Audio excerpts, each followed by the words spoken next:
I'm your host, Logan23. You're joining me for Desire Decorum, Book 2, Chapter 13, Changing Tides. After your visit to the Great Bath, you return to Duke's townhouse and hurry straight to your rooms. You find Briar waiting. Briar, you are not going to believe what I overheard at the Great Bath. Is it something about Prince Hamid or Mr. Sinclair? No, Duke Richard. I overheard him speaking to some other noblemen. They're planning to overthrow the Prince Regent right after the wedding. But that's in 10 days. That's hardly enough time to stop a wedding, much less a plot of treason. Which is why I have to write a letter to my grandmother now. She must know what to do. I'll write that the Duke is evil. The lives of Prince Regent and the Queen are in danger. I finally won.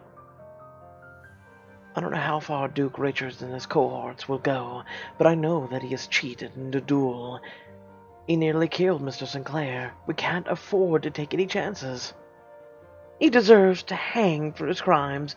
Sure, she'll see that. You sit at your desk and dip your quill into the ink. Lady Grandmother, you must come to Bath at once. Duke Richards has orchestrated a plot against the crown, and the lives of the entire royal family may be at stake. This is much bigger than the engagement. He and his allies intend to make their move soon, and we must stop them. If anyone can help me put things right, it's you. With great urgency, Bella. Fold the letter and seal it with wax, and hold it out to Briar. Can you see that this gets to a messenger with haste? You wouldn't trust that to just a messenger? What if the Duke is someone watching your correspondence? Not to mention that the post is slow. By the time the letter arrives at Edgewater, it could be too late. Perhaps, but what other options do I have? Well, there's me. Briar, be serious. I am deadly serious, Bella. I know the way. I'll ride ever faster, knowing the letter holds your fate within it. The plan is too dangerous. You could be injured on the road, or I have forgotten. You've forgotten the highwaymen? I haven't forgotten. But saving England, saving you, it's worth the risk. Is there anyone you trust more? I trust you completely. I know you can do it, though. I mean no offense, but you're not the strongest rider. I will manage. Considering the cause, I'm sure my riding instincts will survive. You should leave at once to make good time to Edgewater. I know you're right, but I hate to leave you here all alone with that man. At least you have other friends to look after you, and Mr. Sinclair. Don't spare a worry for me. I must admit, the idea of seeing Mr. Woods and Mr. Mulcaster again does make my heart flutter. In before Diamond Choice. I bet.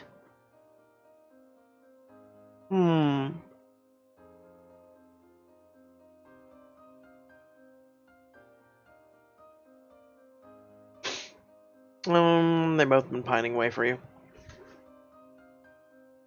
Briar flushes bright pink. Surely not. They've likely forgotten all about me. Those two are positively smitten, whether you like it or not. I hope you're right. I promise I will return to you soon. Not so fast. Let me see you off. Briar quickly stops in her room to fetch a change of clothing, and then you both make your way outside. You help Briar fetch a mount from the Duke's stables and prepare it for the journey. I'm going to miss you terribly while you're gone, but there's no one better suited for the job. Be prepared to recall each and every detail I've missed upon my return. I'm willing to do a lot for you, but I'm missing out on a lot of gossip. Simply isn't an option. If it were, I wonder what you had done with the real Briar Dally. Well, I'd best be off. My goodness, but not without saying goodbye to you, Pugsley. Briar kneels down as Pugsley trots sullenly over to her and pushes his head to her hand. She coos and scratches him behind the ears. I'm going to miss you too, little one. Gives him a kiss on the nose and stands. He winds at her feet. Just one last thing.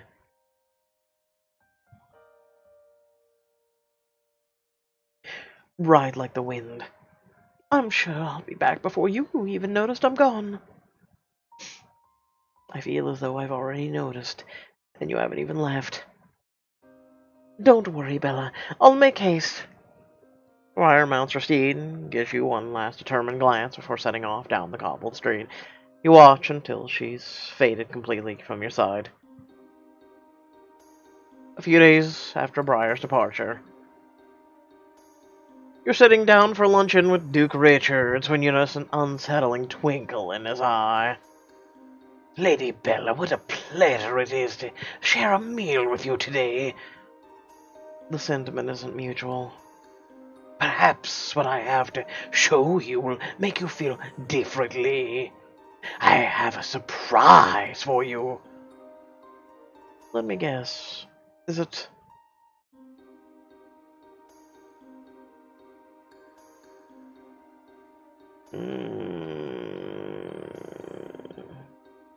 another grave wound to someone I care for?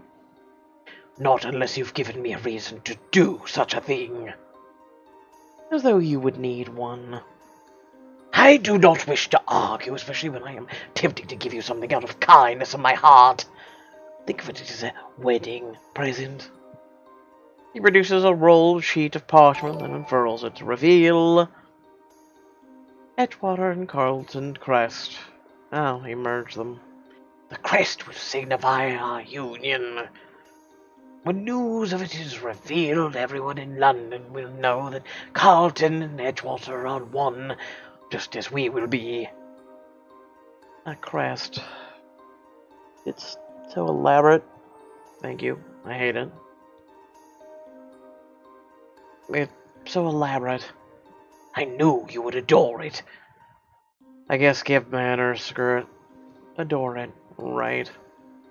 You see, it includes Edgewater's eagle for nobility and strength, but you've replaced the virtuous unicorn with a great ugly boar. You mean I replaced the floppish unicorn with the unrelenting Carlton boar? But what of... Naturally, I included more elements from Carlington crest.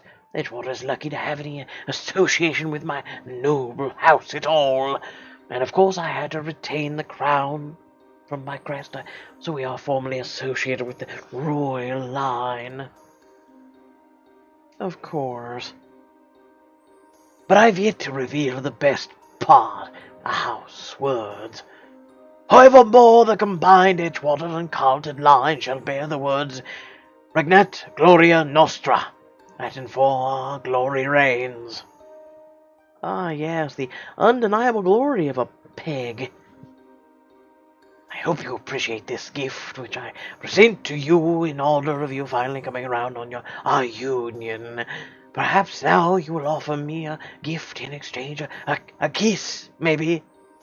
Yeah, let me bend over and kiss my...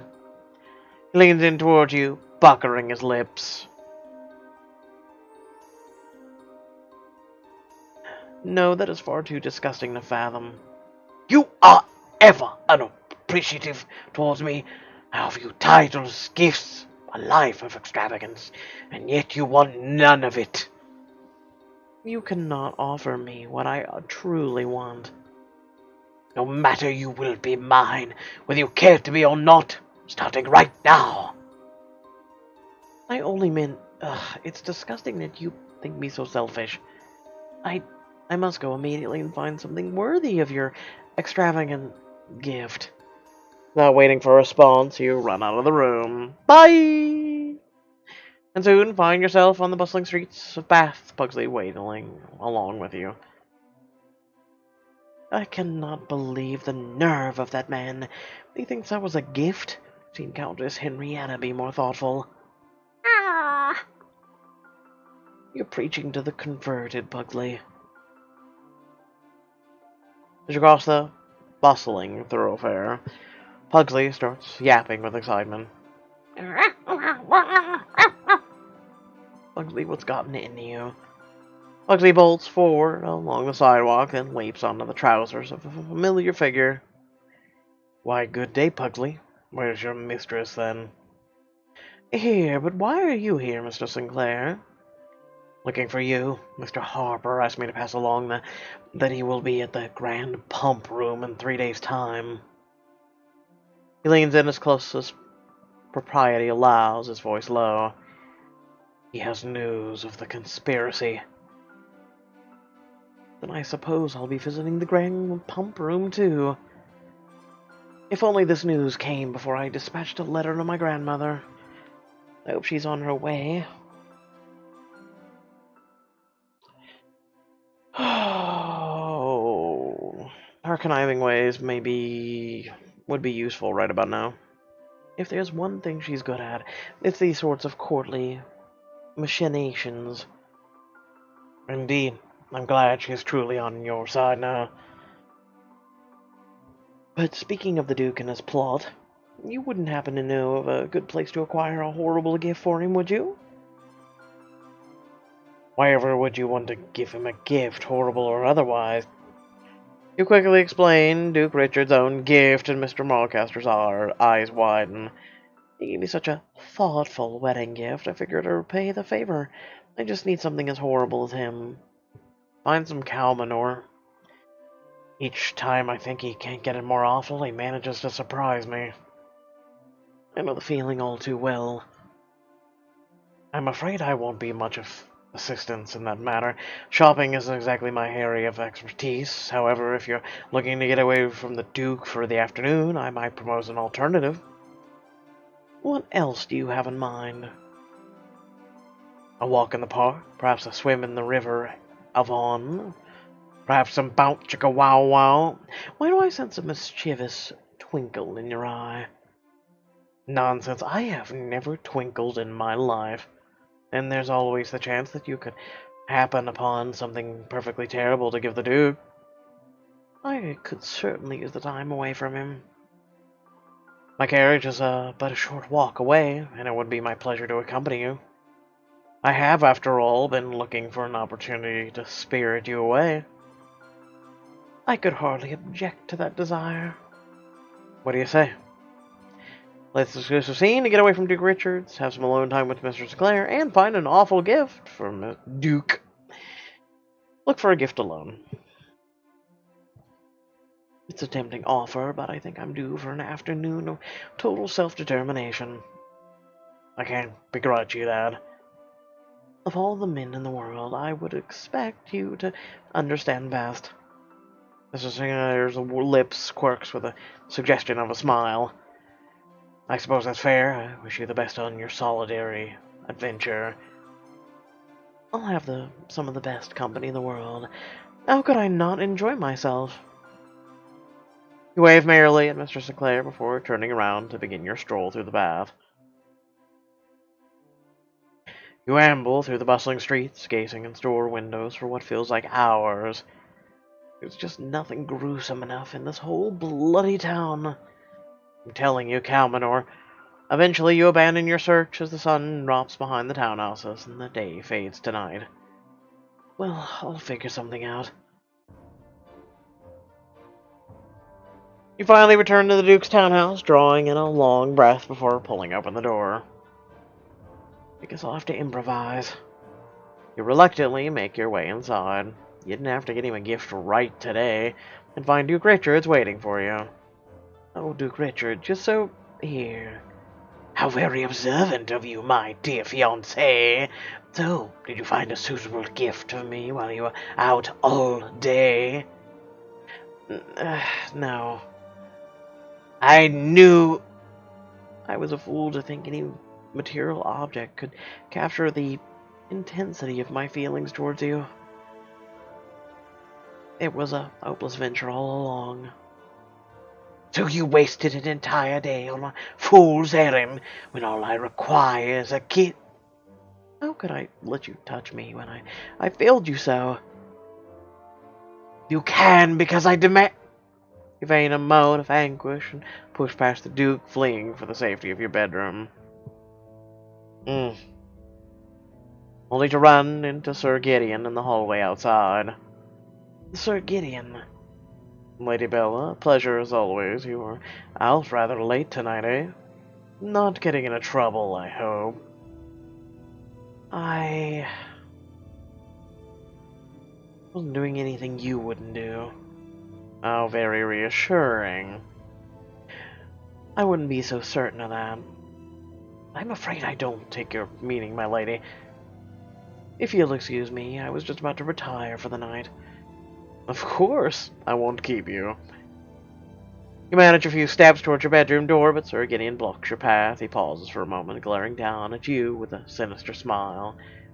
You may have Duke Richard's fooled, Lady Bella, but not me. I'm cut from a different cloth like you, and I do not underestimate my enemies. Neither do I. A moment passes in tense silence, and then Sir Gideon steps aside. His smile turning pleasant, you rush into your bedroom without hesitation. Whatever was that all about? Could he suspect something? Oh, how I wish Briar was here to analyze his every word, or to at least distract me with her gossip. You gaze out the window to the street where you last saw Briar. I wonder whether she is faring better than I. If she made it safely to Edgewater, she and Lady Grandmother are on their way here now. Even whether she reunited with Mr. Woods or Mr. Mollicaster. Play as Briar in this exclusive scene to learn the fate of the letter and a chance to affect our relationships. No. Go straight to bed. You shake your head and wearily collapse onto the bed. It's no use wandering. I'll just have to wait until she returns. I'll just dream of the grand pump room instead, and perhaps of Mr. Sinclair. Ah, what a wonderful thought process. Mr. Sinclair and the pump room. Won't it be grand? A few days later, you make your way to the grand pump room to convene with Mr. Harper. When you arrive, you find it teeming with gossiping nobles. After a moment's search, you find Mr. Harper. I'm pleased to see you got my message. But of course, I can pass up a chance to take the waters. Must know what you've learned. Wouldn't miss a chance to spend time with you. Must know what you've learned. Soon enough, but for now we should take the waters. We wouldn't want to draw any suspicion. In that case, lead the way. Excuse me. Mr. Harper leads you to the back of the line of the fountain, from which the steaming waters pour. You find yourselves behind a pair of familiar faces. Mr. Chambers, I'm told you've taken a recent fascination with angling, was it? No. Conjugology? Perhaps you're referring to my, ornithological pursuits? Yes, of course. How very enchanting it must be to, do that. Do what? A relieved smile breaks out on Mr. Chambers' face. Lady Bella, Mr. Harper, how lovely it is to see you both. Oh, yes, what a delight.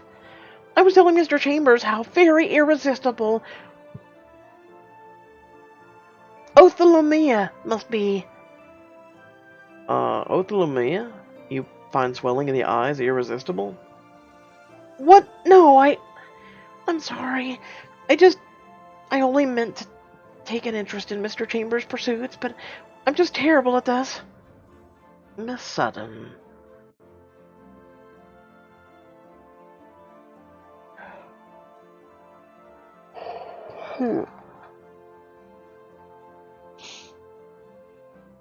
What? You didn't hear nothing? It's called a yawn.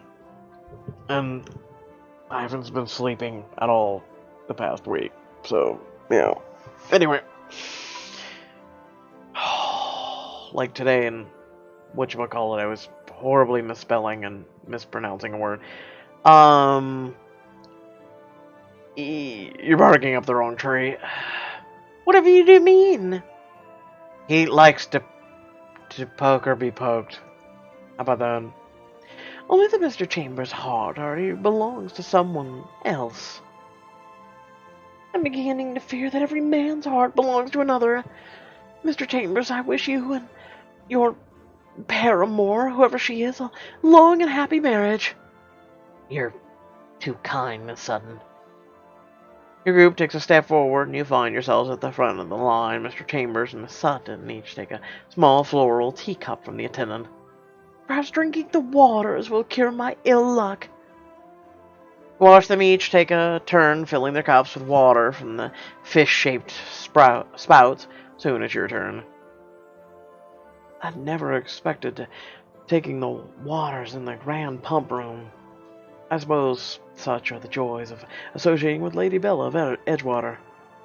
I'm glad you appreciate the excitement of my company. You fill your cups with the steaming, pungent waters, and then turn to find a table with Mr. Harbour. After you, my lady. Mineral water sip. You lift the cup to your lips and find the water scalding and strange tasting like boiled eggs. Ew. Spit it out. You let the liquid dribble back into the cup as Mr. Harbour watches on bemused. I must say I've never seen quite such a drinking technique. I'm sorry, I couldn't. Is it meant to taste like that? He shrugs. It's, medicinal? Well, we have done our duty in taking the waters, which means we can get down to business. Aye, the conspiracy. He leans towards you, keeping his voice low. I've spent a few days investigating the men you overheard Duke Richard speaking to at the Roman baths. You have? What can you tell me of them? Who do you wish to hear about? Baron Cosman, Lord Willoughby, Marcus Hayward. I don't really know. Can I go for all three?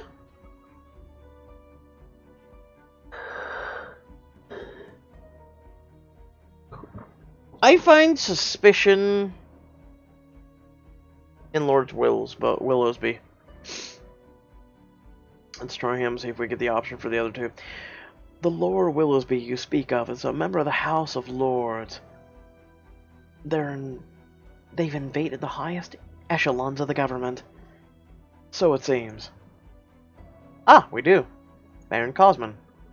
Baron Cosman is a weapons manufacturer, and the group's inroad with the common people. A baron is hardly common. No, but he's of the lowest rank, and he works with the commoners day in and day out. I suspect he's also supplying the group with weapons. And Marcus Hayward. The man called Marcus Hayward is second lord of the treasury. So that's how they know about the Prince Regent's spending. Ah, and it's feasible they've assessed more than information through his position.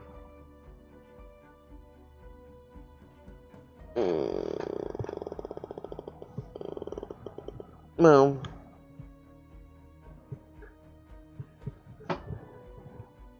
maybe one of these men has evidence we need. Aye, there must be a weak link. Maybe we can get one of them to turn on the Duke with the right incentive. But Lady Bella, there's more. A meeting without the Duke or Sir Gideon. Tonight. Without Duke Richards? But why? I don't know. I was looking into Baron Cosman when I heard tell of it. But all I know is the time and place. Without the Duke there, I may be able to eavesdrop unnoticed. Yes, none of his so-called underlings would recognize you. Exactly. However, a single man at the tavern in Bath, especially one who looks like me, stands out. A couple, on the other hand, can easily tuck themselves away in a corner. If you wish to take me for a pint, you only have to ask. Would you care to join me for a pint and some espionage? Think away with Mr. Harbour for this exclusive scene to learn about the Duke's conspirators. Let Mr. Harper go alone. I'm not sure I can get away from Duke without Duke Richards noticing. But I have every confidence in your abilities. You have already proven yourself quite the spy. Of course, I will do my best on my own.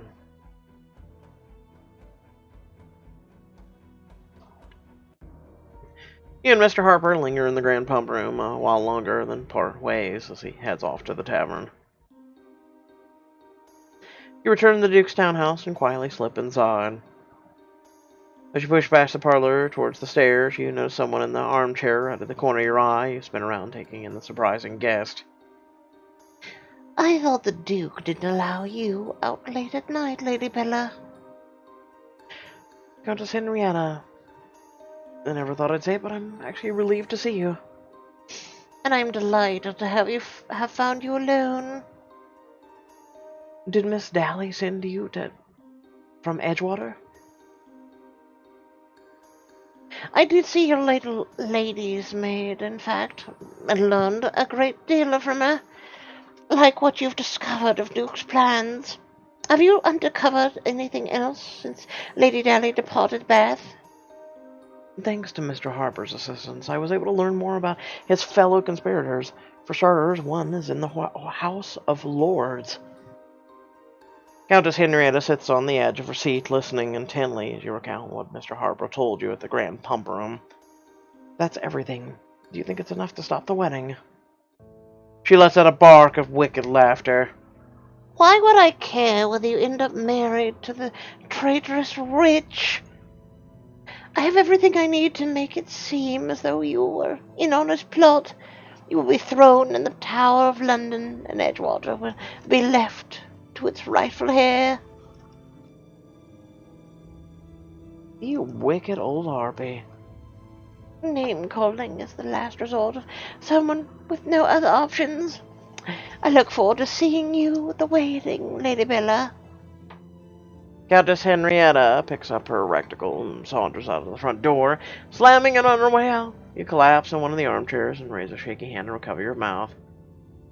No, this can't be happening. Next time on D&D, Countess Henrietta has betrayed you. Will you be able to escape your engagement with both the Duke and the Countess working against you? Let's hope so. So like I said, I hope y'all did enjoy the video. Remember to like, share, and subscribe. Head down the description below. Links to social media, Discord, and a few links to support me and my content. Speaking of which, would you like to support the channel? Do you enjoy the content that I do? Well, you can smack that join button. It'll show the options there for what you can get. And you get emojis, little title, things to show off, and to everyone on YouTube. And it's pretty little awesome. But if you can't do so, that's fine. There are other ways to support this community and this channel, like, hey, share the video, share the channel, and make sure to smack that like button too. And let me know if I did a good enough job or not. And I try. Like I said, I haven't slept at all much lately. I only got about 2 hours sleep last night. Didn't get any for the last couple days before that. And yeah, what is sleep? I don't know. I know I'm looking at the back of my eyelids right now, but I can't sleep right now because I gotta get my brothers off the bus here soon, and who knows? Maybe I will then take a nap then. But without further ado, thanks for watching, and I'll catch you all in the next video. Peace.